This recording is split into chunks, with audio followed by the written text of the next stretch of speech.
Olá, queridos. Estou eu aqui de novo, mais uma vez, com desejo muito grande de compartilhar com vocês mais um pouquinho da palavra de Deus. Hoje eu queria refletir com vocês sobre o renovo de Jesus sobre as nossas vidas no nosso dia a dia. Nós estamos vivendo dias difíceis para o mundo, para o Brasil, para os municípios, para as nossas famílias, para nós mesmos, né? Tempos de pandemia e reações que nós nem imaginávamos que as pessoas teriam ou que nós mesmos teríamos, que nós nunca vivenciamos antes. O mundo parou e se enclausurou por conta desse vírus. O que isso significa, queridos e queridas, à luz da Bíblia? Significa que Jesus está voltando? Significa que o mundo vai acabar? Significa que está tudo sendo preparado para a nova ordem mundial e para a manifestação do anticristo? Significa que é o castigo de Deus? Significa que Deus está chacoalhando o mundo para que o mundo se volte para a soberania dele? Deus está querendo acordar o mundo?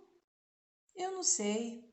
Realmente eu não sei. Pode ser tudo isso, muito mais do que isso, como não pode ser nada disso. E aí eu queria lembrar um relato que tem em Marcos, no livro de Marcos, no capítulo 10, os versículos 32 a 34. Esse texto, ele relata, é um relato simples, mas ele é muito interessante. Jesus seguia para Jerusalém com os seus discípulos, e não eram só os 12 apóstolos, eram os apóstolos e muitos outros discípulos. E Jesus sabia que lá em Jerusalém ele ia passar pelas dores da humilhação e da crucificação. Mas me chama a atenção que mesmo sabendo disso, Jesus, o texto fala que Jesus seguia adiante dos discípulos. Jesus ia à frente dos seus discípulos, sem pestanejar, sem titubear. Ele sabia o que esperava por ele, mas ele ia à frente. Na sequência, o texto diz que os discípulos o seguiam, admirados. Provavelmente eles estavam admirados pela convicção com que Jesus caminhava em direção a Jerusalém. Porque eles não sabiam exatamente o que ia acontecer lá, eles estavam apreensivos. A Bíblia fala que os discípulos o seguiam admirados e apreensivos, porque eles não tinham clareza do que ia acontecer. Mas apesar de seguirem a Jesus, estavam com Jesus, eles estavam preocupados. Eles não estavam assim, estamos com Jesus mesmo, né? Tá tudo certo. Não, eles estavam apreensivos e preocupados. Aí, o que Jesus faz? Jesus pega os 12 apóstolos, olha só, Jesus não fala para todos os discípulos que estavam, ele separou os 12 apóstolos, que representa a igreja hoje, né? E os colocou a par de tudo o que ia acontecer em Jerusalém. Ele clareou para os discípulos o que viria. E olha, gente, não eram boas notícias. Certamente não eram boas notícias. Mas uma coisa chama atenção. Jesus fala toda a humilhação que ele ia passar, mas ele termina, o versículo 34 no finalzinho relata isso, com a seguinte afirmação, né? Ele fala, o Filho do Homem vai passar por todas essas dores, mas depois de 3 dias ressuscitará. Olha, gente, que coisa maravilhosa. Ele estava antecipando para os discípulos que ele, Jesus, sofreria as atrocidades da crucificação, mas que depois de 3 dias ele ressuscitaria. Eu penso que os discípulos, mesmo assim, eles não entenderam com muita clareza a amplitude dos fatos que estavam para acontecer. Mesmo porque essa questão da ressurreição era uma coisa, apesar de que eles tinham assistido Jesus ressuscitar Lázaro, Jesus ressuscitar o filho da viúva de Naim, ainda era uma coisa muito complicada para eles entenderem. Mas Jesus, o que Jesus estava relatando como dor, ele também estava apontando para o consolo. Ele diz, vai acontecer tudo isso eu vou sofrer, vocês vão sofrer, passaremos por dores, mas ao terceiro dia tudo vai se renovar, porque vai ocorrer a minha ressurreição. Ele estava dizendo para os apóstolos, e ele está dizendo para nós também agora, era necessário a cruz, mas a ressurreição era certa. Para que a ressurreição acontecesse, era necessário que se passasse pela cruz. Olha só, os discípulos, eu sou muito clara de que os discípulos não entenderam direito essa revelação de Jesus, porque quando tudo aconteceu, lá depois que Jesus foi crucificado e Jesus foi morto, os discípulos se dispersaram, praticamente cada um foi cuidar da sua vida. Muito tristes, muito desolados, desapontados, desanimados. Eles voltaram, tentaram retomar suas atividades da sua vida anterior. E eles não se lembraram das palavras de Jesus, olha, depois de 3 dias vai haver a ressurreição.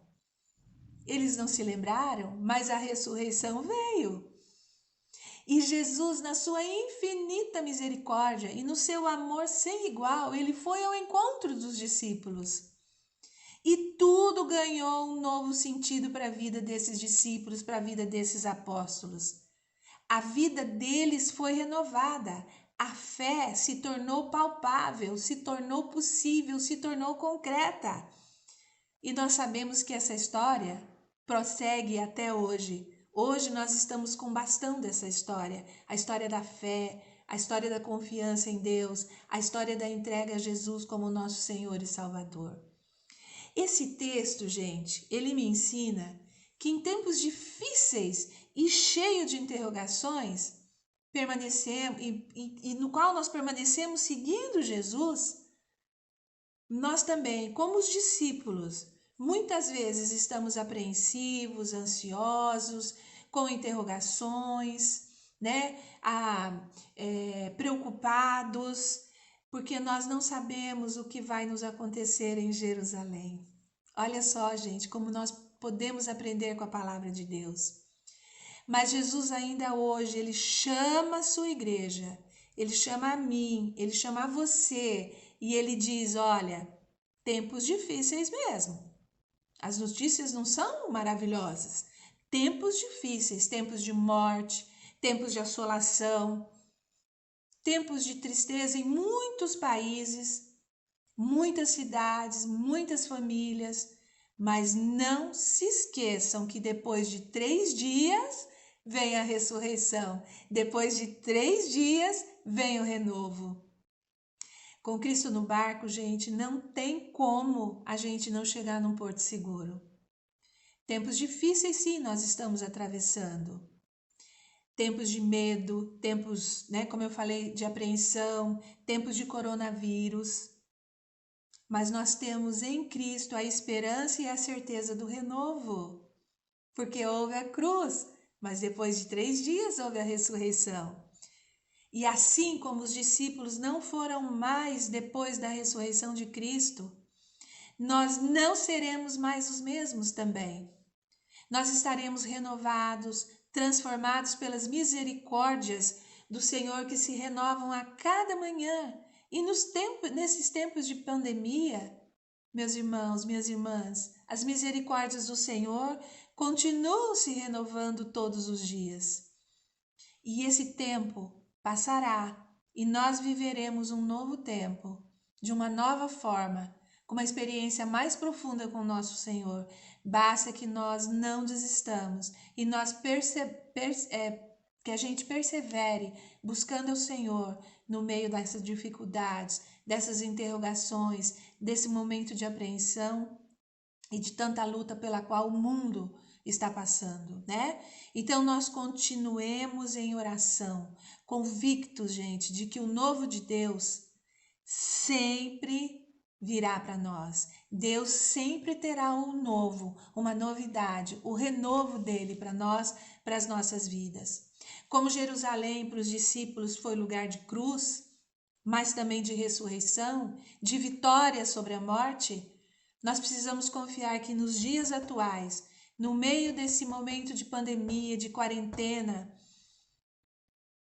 que tem trazido medo, apreensão, morte, no meio disso tudo também vem a convicção de que Jesus nos traz o consolo, nos traz a paz e nos traz a vitória.